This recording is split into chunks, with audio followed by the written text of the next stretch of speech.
सैनिक भाइयों नमस्कार, मैं कपिल फौजी। सैनिक भाइयों, एक्स ग्रुप के जो सैनिक भाई हैं उनके लिए एक बड़ी खबर है। उससे पहले भाई देश भर की जो जवान जेसीओ की संस्थाएं हैं, कश्मीर से लेकर अंडमान निकोबार तक, मणिपुर से लेकर जैसलमेर तक, जो तहसील लेवल पे, जिला लेवल पे या राज्य लेवल पे जितनी भी संस्थाएं जो प्योर मतलब शुद्ध देसी घी की तरह 100% जो पूर्व जवान जेसीयू की संस्था है, उसके अंदर कोई रिटायर्ड ऑफिसर नहीं है, उनसे सबसे मेरा निवेदन है कि भाई वो अपना कमेटी के लेटर हैंड पर 20 फरवरी से जंतर मंतर पे जवानों की जायज मांगों के लिए संविधान के दायरे में जो धरना प्रदर्शन चल रहा है, अपने लेटर हैंड पे समर्थन पत्र के साथ में आप समर्थन देंगे। इसके डिस्क्रिप्शन में एक ईमेल है, आप अगर बहुत दूर हैं दिल्ली से तो आप ईमेल के द्वारा अपना समर्थन पत्र भेजेंगे।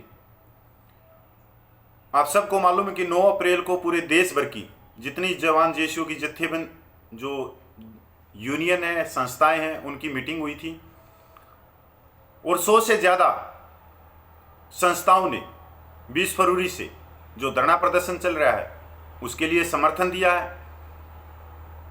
और जो federation of veteran association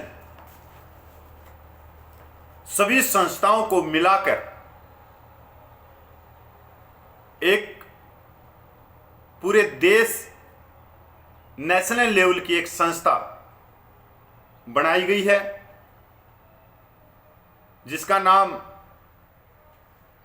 federation of veteran association रखा गया और इनके जो अध्यक्ष हैं सूबेदार अर्जुन सिंह राठौड़ जी। सैनिक भाइयों, जो आपकी संस्थाएं हैं जो तहसील लेवल पे, जिला लेवल पे, राज्य लेवल पे, वो ऐसे के ऐसे रहेंगी। आप जो काम करते हुए आ रहे हो आप ऐसे ही काम करते रहोगे अपने लेटर हैंड पे। पर जब हम नेशनल लेवल की बात करते हैं, कोई बड़ी कॉल की बात करते हैं, किसी रणनीति की बात करते हैं, कोई बड़े लेवल की रैलियों की बात करते हैं, तो उस समय ये सभी संस्थाएं एक छाते के नीचे होंगी और सभी संस्थाएं अध्यक्ष होंगी जो ज्वाइंट एक्शन कमेटी है। वो ज्वाइंट एक्शन कमेटी आगे की रणनीति घोषित करेगी, वो आदेश देगी और वो आदेश पूरे देश भर के जो पूर्व सैनिक हैं उनके पास में जाएगा और वहां से हम आगे की जो भी बड़ी कॉल है, कोई रैली की है, कोई आंदोलन करने की है, जैसे अभी चल रहा है, तो वो ज्वाइंट एक्शन कमेटी करेगी। तो सैनिक भाइयों, इसके अंदर जितनी भी संस्थाएं हैं देश भर की, वो सभी इसके अंदर फेडरेशन में आओ। ये आपकी जायज मांगों को एक संघर्ष को धार देने, तेज करना, और तेज होगा जब हम सभी एक छत के नीचे आ जाएंगे, एक छाते के नीचे आ जाएंगे। बहुत सारी संस्थाएं अभी बची हुई हैं जो महीने में मीटिंग करती हैं, पकोड़ा चाय खाते हैं, सैनिकों से, सैनिक विधवाओं से पैसे लेती रहती हैं हर महीने दान के रूप में और पर्चियां काटते रहते हैं। तो मैं उनको भी कहना चाहता हूं कि आने वाला समय ऐसा होगा कि आपकी संस्था में ही जवान खड़े होके जब आप महीने में कहीं रैली, कहीं मीटिंग करेंगे, बैठक करेंगे, कहीं मंदिर में, कहीं गुरुद्वारे में, कहीं धर्मशाला में, तो उस समय पूछेंगे आपसे कि जिस समय 20 फरवरी से धरना प्रदर्शन चल रहा था, हमारे बुजुर्ग जंतर मंतर के ऊपर 28 लाख सैनिकों की जायज मांगों के लिए बैठे थे, हमारे हिस्से की लड़ाई लड़ रहे थे, तुम उस समय चाय पकौड़ा खा रहे थे। और जब उन्होंने समर्थन मांगा तो तुमने समर्थन भी नहीं दिया। तो ऐसी कमेटी को भंग करो। तो आप अंदाजा लगा सकते हो कि आने वाले समय में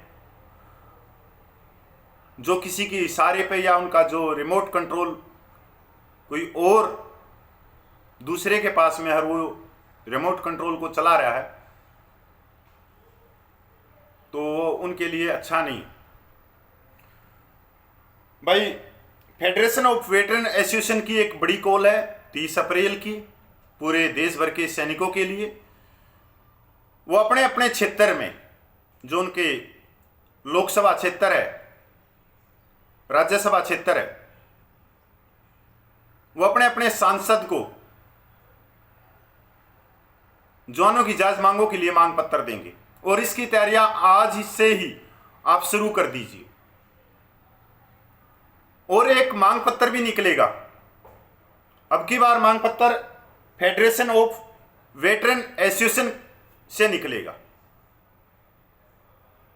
क्योंकि बहुत सारी संस्थाएं डिस्ट्रिक्ट में हैं, तो वहां भी तू में हो जाती है कि हमारा मांग पत्र, हमारा मांग पत्र, हमारा मांग पत्र है। और मैं इसके बारे में बहुत ही एक बताऊंगा मैं आप लोगों को कि जो 3 अप्रैल की कॉल हुई थी उसके अंदर कहाँ कहाँ कमी रह गई थी, कहाँ कहाँ से रिपोर्टें हैं, तो वो रिपोर्ट भी मैंने पूरी लिखी हुई है, कहाँ किस किस डिस्ट्रिक्ट में, किस किस राज्य में। तो 30 अप्रैल की कॉल को आप गंभीरता से लें और बड़ी संख्या बल के हिसाब से शांतिपूर्वक संविधान के दायरे में अपने अपने पार्लियामेंट मेंबर से मिलिए। इसके बाद में आते हैं एक्स ग्रुप। एक्स ग्रुप के भाई एक केस कल माननीय सुप्रीम कोर्ट में था, और एक्स ग्रुप का जो केस किया गया है वो हमारे पूर्व वायु सैनिक हैं, उनके द्वारा किया हुआ। उन्होंने अपने लेवल पे पैसे इकट्ठे किए और वो माननीय सुप्रीम कोर्ट तक गए। पर माननीय सुप्रीम कोर्ट में पहले से ही एक ऑफिसर रैंक ऑफिसर पेंशन का केस चल रहा था, नहीं सॉरी भाई, 1 रैंक 1 पेंशन का केस चल रहा था माननीय सुप्रीम कोर्ट में। तो मेरे हिसाब से जो माननीय सुप्रीम कोर्ट की रजिस्ट्री है उसने देखा कि ये 1 रैंक 1 पेंशन का केस पहले चल रहा है और एक 1 रैंक 1 पेंशन का इसी के अंदर पार्टी बन के आई हुई है कि इसकी तारीख जल्दी लेके आएगा, और वो दोनों ज्वाइंट कर दिए। जो पहले से ही एक केस चल रहा था ऑफिसरों का 1 रैंक 1 पेंशन के ऊपर,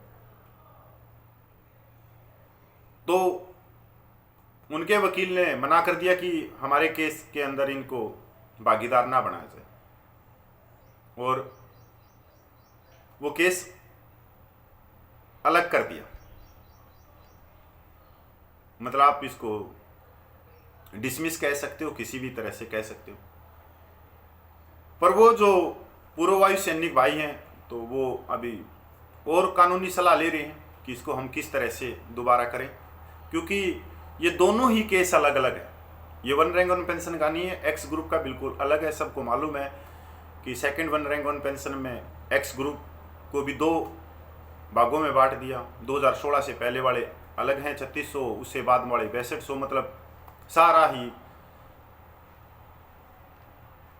तो सैनिक भाइयों, मेरा एक और भी है कि भाई बहुत सारे मैसेज आप लोग देख रहे होगे व्हाट्सएप पे इधर उधर, क्योंकि ये बहुत पहले की कुछ सैनिक भाइयों ने, कुछ संस्थाओं ने दुकानें खोल के बैठी हुई हैं कोर्ट केस के नाम से कि आप हमारे अकाउंट में रुपये डाल दो, हम ये केस कर देंगे, हम ये केस कर देंगे, वो केस कर देंगे। तो ऐसे ही एक्स ग्रुप की पे के लिए एक दुकान खोल के बैठ गया है, और उसने भी बहुत सारा पैसा एक्स ग्रुप के जो सैनिक भाई उनसे लेना भी शुरू कर दिया है, और दिया भी है पैसा।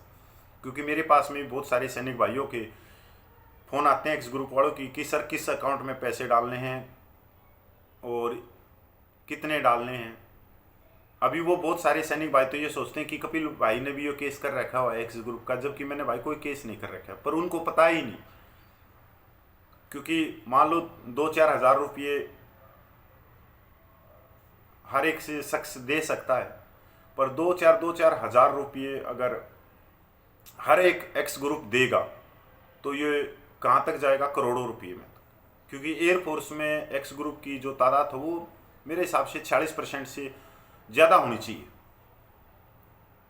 तो सैनिक भाइयों जो एक्स ग्रुप के हैं, भाई मैं इतनी रिक्वेस्ट कर सकता हूँ, अगर कोई आपसे पैसा मांगता है एक्स ग्रुप के नाम से तो किसी को भी एक फूटी कोड़ी देने की ज़रूरत नहीं है आपको। क्योंकि यहाँ बहुत सारे जेब कतरे घूमते हैं सैनिकों का मुक्टा पहन के, मतलब एक तरह से आप उनको दलाल कह सकते हो।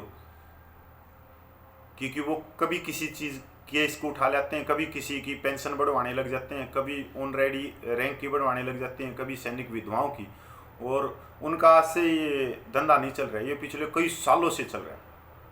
तो आप लोगों को ऐसे जेब कतरों से सावधान रहने की ज़रूरत है। और क्योंकि जो वायु सैनिक हैं, जो अपने 11 सैनिक भाई हैं, उन्होंने अपने लेवल पे पैसे की कटिंग करी थी और उन्होंने बिल्कुल साफ बोला था कि कोई किसी को पैसा देने की ज़रूरत नहीं है, केस हम लेके चल रहे और हम इसको आगे लेके जाएंगे। तो इतना ही ध्यान रखना, किसी को कोई पैसा देने की ज़रूरत नहीं है। अगर कोई ऐसी सूचना आई भी, कोई भाई अगर एक्स ग्रुप के लिए कोई लड़ रहा है, तो मैं आप लोगों को पक्का बताऊंगा। आप इतना रखना। जय हिंद, वंदे मातरम।